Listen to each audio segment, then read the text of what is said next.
Maakt jou nou.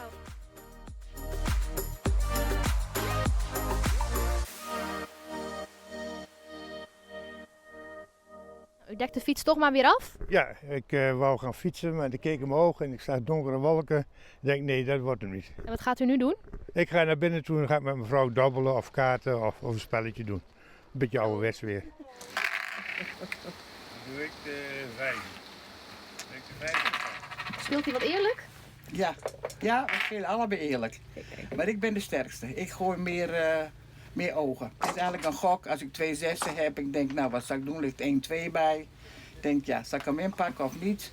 Maar meestal lukt het wel. Ik heb al 5 keer gewonnen van hem dus. Oh. Maar toch blijft hij het leuk vinden. Ja, je moet wat, hè? We komen hier vaker omdat we in het verleden een boot gehad hebben. En we zoeken toch met de camper ook het water op. Dat trekt toch altijd wel aan. We hebben ook wel eens een woordje hoor, daar gaat het niet om.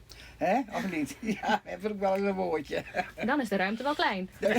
Ja, we kunnen elkaar niet achterna zitten. Nee, precies. En wat staat er vandaag nog op het programma? Ik denk weinig. Tenminste bij mij niet. Ik ga wat puzzelen, ik ga wat lezen. Nou, en voor de rest een beetje kijken. Haken doe ik ook nog wel. Oké. Heb ik ook nog bij me. Dus ik neem altijd wel wat mee dat ik me kan vermaken. Ja.